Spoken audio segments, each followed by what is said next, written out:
Hello. I'll give you a second to see if anybody's around.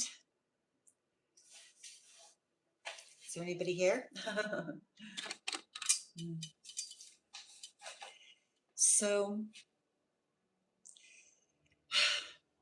I haven't been on for a long time because, as you know,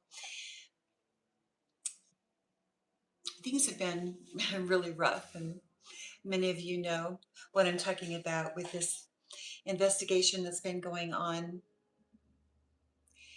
and me trying so diligently, so, so hard to try to get real help from real leadership. That's been really the most heartbreaking part is just to tell you what's going on in my life and to know that even while I'm being victimized or targeted, that when you call for help and you know that things are happening behind the scenes and that help doesn't come, how truly hurtful and frightening that can be. I don't mean to, make excuses about it. I have the right to tell you how I feel and what's happening in my life. And because, my life was placed in danger, and I've learned that others have experienced or are going through similar experiences. And I I know that you have wanted me to come on here and speak long before now, and I hope that you can see me. But I know that they're shadow banning or keep trying to keep my videos blocked, and I wish you would just not do that right now. You can be sure that I will say, and I've always stayed right in the parameters of being appropriate, on my videos. And so there really is no reason for you to block it. And I would be grateful, for you to allow others to come in and see me. I'm not a, I'm more than, they know I've more than proven myself. It's really sad when you know that you haven't done any extraordinarily terrible thing, that anybody would want to investigate you or shadow ban you other than they're just afraid. They're afraid that I'm going to say something that, is going to make them uncomfortable. And I assure you, that isn't real, that's not my motivation. However, I feel like if I have, you already know that I have a right to tell you what it is that I know and how I feel about the situation. And I certainly don't want to step on anyone's toes. I don't. It's not like that's my deliberation. It's not. But at the same time, you know, you don't want to allow yourself to be a victim of other people's games either, right? We want to be on this platform and be safe. And that really is the most critical thing, right? As you may have known, I've been giving testimony to the people that I follow, the tarot readers, because I was kept out of a courtroom and I was unable to, they made sure that I wasn't able to defend myself because of crimes that had been committed against me in the past by my ex-husband and by my family. And by the grace of God, literally by the grace of God, I was able to, well, even before even other people too, but I was able to navigate, through deception that was going on around me and pick up, truths that are making people uncomfortable. And I do appreciate that. And again, what can I do? What can I do? I I'm not going to let somebody just destroy my life, right? We need to be on these platforms and be safe, and there's always going to be those people that are opportunists that want to jump on the bandwagon and everything. But I will tell you, I'm so very grateful for those that truly do care about, the rule of law and what's right and what's wrong. I know that. And I do appreciate that very much. And those that, when they do read the tarot cards, which I know the Christians, have made that seem like it's like the worst thing you could ever do in your whole life, right? Is to read a tarot card. But if you can glean, information or intel or inspiration from that process and it helps you to solve a crime, why would you be against it? I mean, they don't, there's people that don't like us knowing what they're doing. And in some cases, some things do need to stay private, right? Which would bring me to one of the reasons why I haven't been as vocal is because, when you are a victim of domestic violence of any kind, it's very difficult for the person to be forthcoming, not because they don't want to get help. They really want that help. It's just there's a danger in that, especially if you've got someone that's in the justice system that's abusing their power and has been for years, abusing their power, keeping you out of court, a disgruntled ex, involving a bunch of people, you know, um, to destroy another human being, and not one person recognizing, no matter what, that it wasn't deserved, that you don't treat a human being this way. It's just, you know, and I realize that there's people that, realize that, I certainly do have a lawsuit and man, they couldn't let that happen. Why, they get to use the law, but, I cannot use the law. We can't give her money because, she might sue us. And so they're boxing me in, took my vehicle, went out, committed crimes with my vehicle, tried to, take away my income. And, and it was just to protect the crimes that had already been committed and to receive money, money, property, things that didn't belong to them. They wanted to take, they felt that they were more of a human being and more deserving because, not because of because of who they are or esteem themselves to be, but because of church and their religious beliefs. And, here I am. I don't read tarot, but I do have admitted to, you know, the veil being thin for me and being able to, pick up the intentions and energies of others. That doesn't make me a bad person. Oh, by the way, in case you didn't know, you know, I'm not doing anything religiously sketchy at all. I don't do witchcraft. That's not my thing. Never. I've never done witchcraft.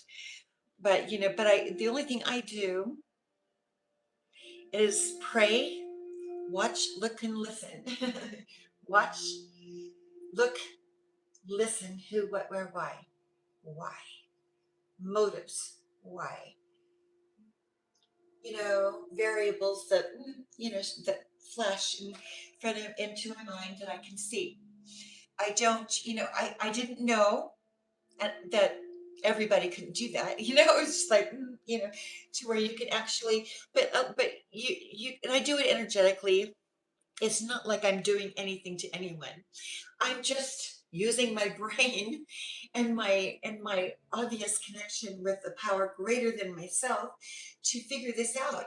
And I don't feel like I am the only one. Of course I'm not. That has that bond with God, that can't, see the patterns and behaviors of people and know what they're capable of by simply looking at their personality. Sometimes it's their position or, sometimes they're affluent, sometimes they're not, and the fluent want to always blame it on the underdog. The underdog, we're affluent. We've got these great positions, and so that person is just a nobody. She's the criminal. And isn't it funny how it's so much easier to ruin a person's life that's not harming you, but because of position and money, that and you can get a whole community to come after somebody simply because, and not I don't think everybody knew, about my diagnosis and, and me, them thinking, we all thought that I was going to die. But yet here I am, and here I am still producing and living my life while people are plotting behind my back. And yet I'm supposed to lay down on, here, let me lay on the puddle so you can walk on me. So I wouldn't want your expensive shoes to get wet, right? That's kind of the attitude it is. It's just like, it's really, I've never liked arrogant people. I have never. That's just the most unattractive, I think, personality trait a person could have is when they're so arrogant that. What is the first album you ever bought or owned? Are you asking? Oh, you want me to talk about that? The first album, um, Kansas, maybe? No, it's probably for them because I was a kid. Maybe something like Bread or Elton John. I would have. Is that what you wanted to talk about? You don't want me to talk to you about what's going on in my life? Are you afraid? I could talk about that. I love music. I love these musical artists. They want to divert my attention. But I want to read something to you because I sat there and I thought, what does God want me to say? What can I possibly say? And so, you know, back when Chuck Norris was still alive, like it was last summer, I was telling him on, I think it was Instagram, that I wanted him to teach me karate. That would you please let me come and just, teach me karate? And and I'm really sad that he's gone.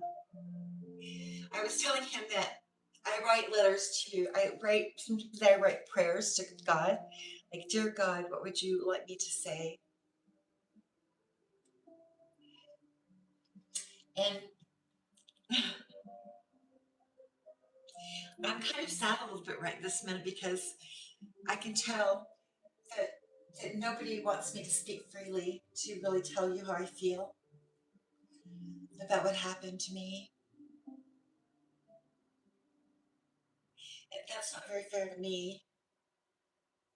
I mean, I do want to make the best of things as best I can, yet my voice has been silenced. How would you feel if you were deliberately kept out of a courtroom and you couldn't speak for yourself and everybody around you is trying to get away with something? I'm trying to look on the bright side. Bright side, pop, look on the bright side. Look on the bright side. I understand.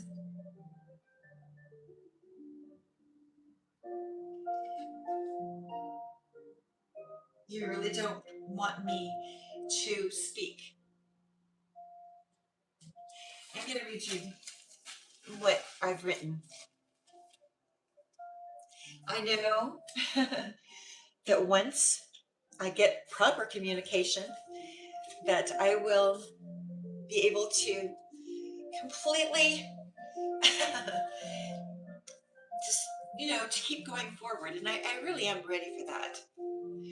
But the proper authorities, the right leaders need to come forward and speak to me. I expect a representative of the court to come to my home and bring me those documents, all of them, the original documents from everything. I expect responsible law enforcement to come and talk to me because most victims of the crime, a lot of time, well, every time, they heal better when they have been validated for what they have gone through in their lives, and they become healthier and more productive when they have had real support, real help. from their community when they know that somebody is a victim of this kind of a crime. Because it wasn't just targeting online. We all know it had to do with documentation. I'm somebody that loves to have fun. I like being funny, but because of what's happened to me, all I feel like doing is crying. And it takes so much to come on here, and that's really a major reason why I haven't been on to speak, because I'm devastated. I mean, I'm getting there, but as I learn new things and as more comes to light, you know, it's like when somebody's hurt like this, you walk around like you've got a broken leg. I had a therapist once tell me that when my kids were younger and we went through a trauma before, I won't go into details, that when someone victimizes you, when you're a victim of crime, it's like it's like you break your leg. It's like a broken leg, except it's in your spirit, it's in your mind. It's a spiritual break. It doesn't mean you're broken. It just means, well, I guess you are in some ways, right? But it would be probably no different if somebody you love died. You'd go through this broken stage, a stage of grief. You would. But when somebody attacks you that you esteem or love, it's a totally different thing. It's just like, you know, you don't. It's very tough. But people that, but if you don't have any validation, and it just makes it tremendously hard to get past it. And just as much as you want to, it's really tough. And it would be appalling for anyone to say, well, she's broken, she's never going to get over this. But the thing is that until the appropriate representatives of the court and law enforcement, internal affairs, homeland security come forward, it is going to be devastatingly hard for this to close out. You have to do your jobs. You have to do your jobs. So I'm going to tell you what I was just praying for on paper. That's what I'm going to do. Dear God, I come to you in a written prayer. You seem to be the only one who is communicating with me, which proves my real connection. It is you and my ancestors, and it proves that because of the things that I know and that I've known and have been able to intuit and receive, because the only people that are talking to me is God.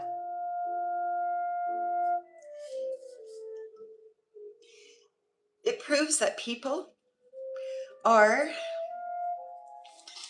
they are able to receive information of higher intelligence if we are open to it. And yet I cannot always cannot always I was going to say, it was funny. I was going to say, even though I can intuit what's going on around me, I can't always, I can't always identify the color of anybody's underwear. I can't go that far. So, like, if you've seen, so if I was behind a booth and somebody was on the other side, and said, "What color? What shape am I looking at? What color am I looking at?" Maybe I could do it. I don't know. We should try this sometime. So, but if you're a senior and you're a part of it, then I know that you're probably wearing senior pull-ups, and they're either white, blue, or gray. So hey, I identified your color of your underwear. I was a caregiver. I know what color they are. So that's what I was saying. There's no shame in that. So I can forgive. And there we go. He told me this environment comes to my mind. Environment. not just, our community, but who we're living with oh gosh, is primary, really. It's very important. So who are you living with, working for, church friends, social friends, have an enormous and important, or an enormous effect and impact on, whether we're successful, whether we fail, because of how we're treated. You know, if you're treated with respect, you tend to grow. If you treat your employees with respect, you tend to grow. If you treat people that are working towards something with respect, or if somebody's really good at something, you allow it. You don't attack them because they're really good at something. So who we're around, whether they're supportive or they're not, can make or break us. And I was just going to say, when I came here to live with my son, and these more negative people were gone, things did get better in some ways. But that's also when everybody was receiving these downloads. I was getting bits and pieces because nobody had the guts to come in here and really talk to me.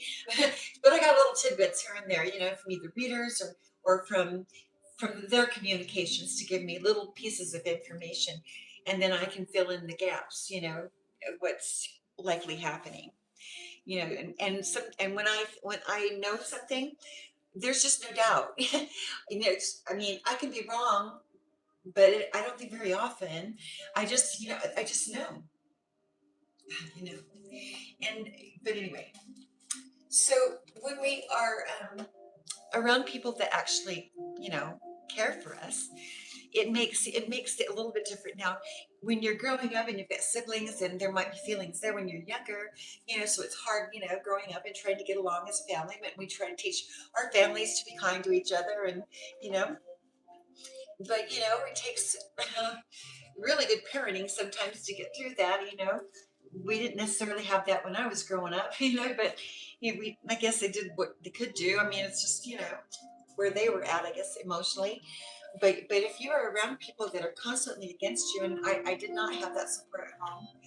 And I had mentioned to somebody that, and I don't know if I said this live before, but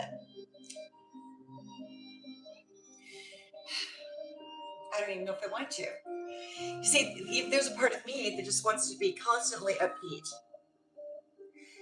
but there was some real abuse in my growing up life with George. I didn't know why. I didn't know your daddy, is supposed to support you, not the other kids, you know. And I was just gonna say that one time when I came home from a gig with the band I was in a band when I was in high school, and I was with these men, I with 5 men, and we traveled over the weekends, and it was like bigger than life. It was a very good experience in most ways, but it was, I mean, I was 17 when I joined, and I but one Monday morning, I believe, I came after, the weekend. When I found out that my sister had taken my bedroom, and I was on the couch, and George came in, and I don't know what did it, but he just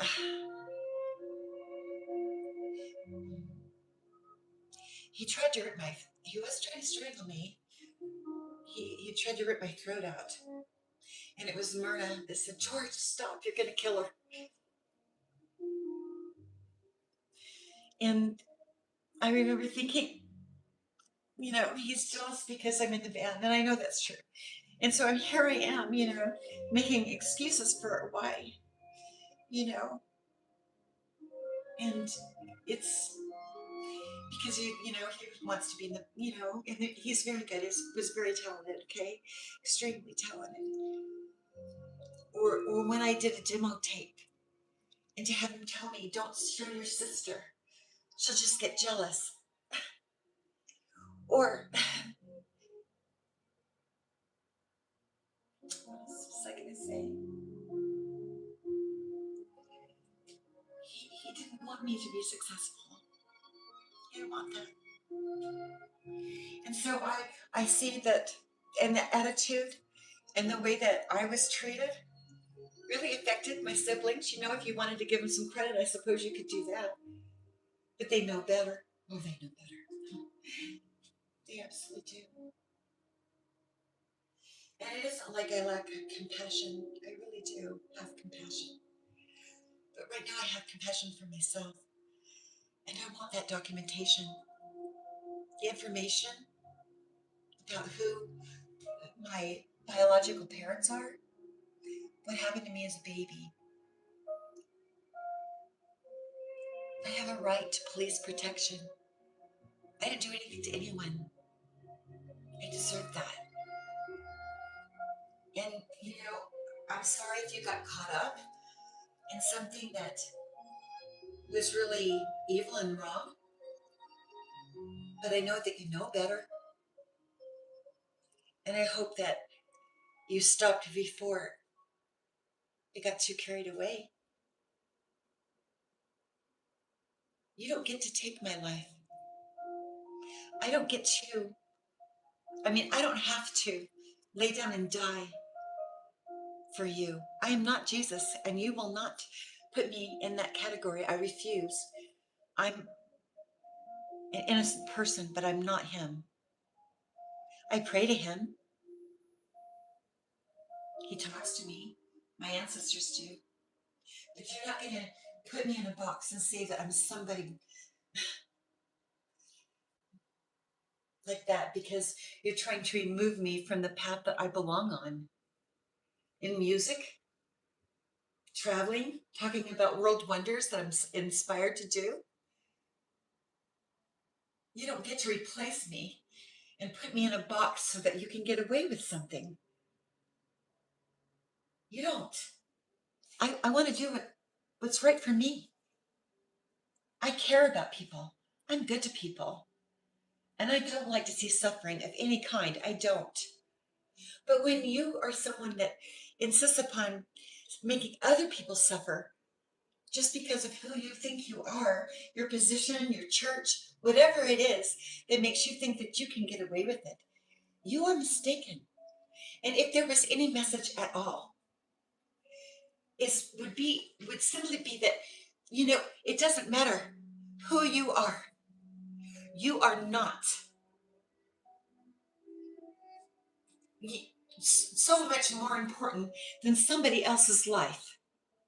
You don't get to destroy a person to save yourself. And accountability is vital to repentance. Everybody knows that's true, especially when you get into it this deeply. There's no way to get out of it without accountability. I'm not here to change your nappies. I'm not. That's not my job. I will follow my own path and be the woman that I want to be. But I do expect to receive the original documents regarding my birth. I have every right to know how that happened. Now, my grandparents, adopted or not, made me the beneficiary. I have friends that made me a beneficiary and the executor of what they left for me. And they did that for whatever reason. And I know that there was letters involved, personal things. I want to see that even for historical reasons, for my own records. I deserve that information. And this would have never happened. Maybe you could have kept it a secret, I guess. But I certainly didn't have to be bullied because you didn't want it to come out.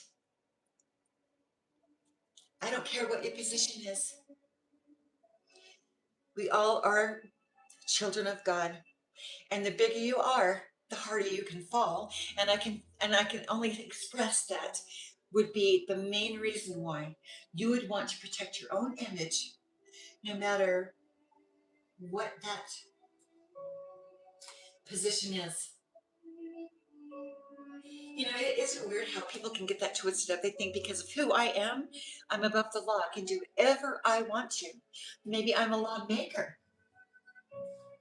And I think that I can just abuse people to protect myself because I'm empowered and I can make that happen and I can fabricate documents and make something true that's a lie. And here you get somebody that God loves that's staying alive, that's just, praying her guts out. But it can't continue because it'll fracture those that perpetuate it. It won't. It will me, yes, I do feel the brunt of it, but you don't get to take my life. You don't get to. Not now and not in the future. Absolutely not. I have every right to defend myself, and I will. I will. Like anyone else would, I will. I know God lives, and He loves me. He loves you too, but He's not going to let you just run amok doing whatever you want to do and publicly hurt and harm another individual for your personal gain or your personal protection, as if you're just, dropping a cigarette and grinding it into the ground. You dropped me like your cigarette butt, and you ground me in the ground. And you can't do that. You cannot do that to me.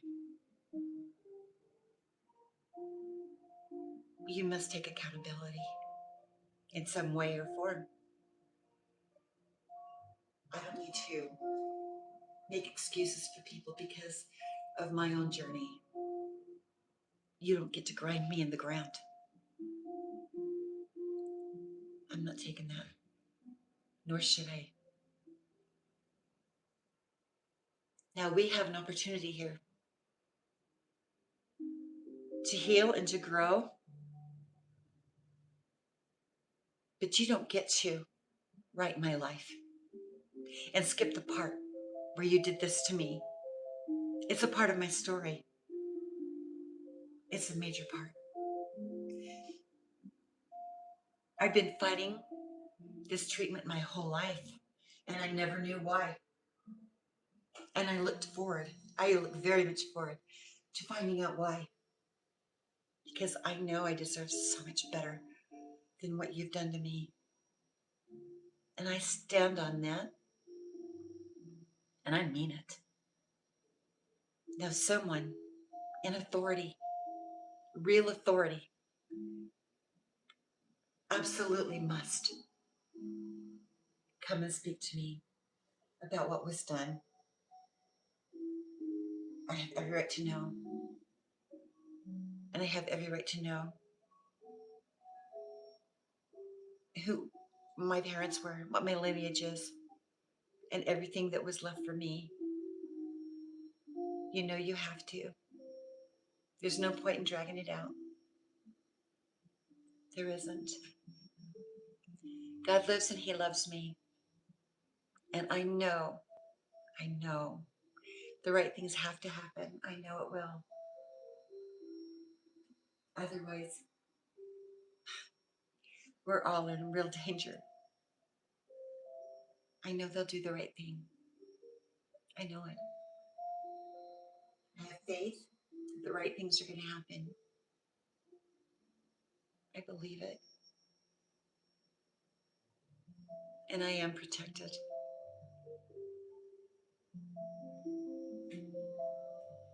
Keep praying. Expect the truth from yourself. Expect yourself to be in alignment, have integrity. No one deserves to grind you out like you're nothing. No one can do that. Because you're something, and I'm something. I'm something that God loves. I'm amazing. And it's okay to say that because I love the person I am. I'm a really good person. I never, even for a second, deserved anything like this.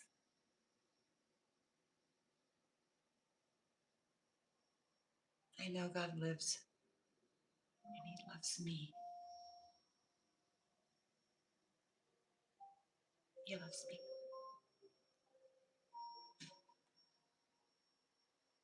Do the right thing. I'm looking forward to that meeting. Can't wait. I can't. Thank you for listening to me. People that have been harmed deserve people to be accountable for what they did. We deserve it. Thanks for listening. And God bless you. Thank you.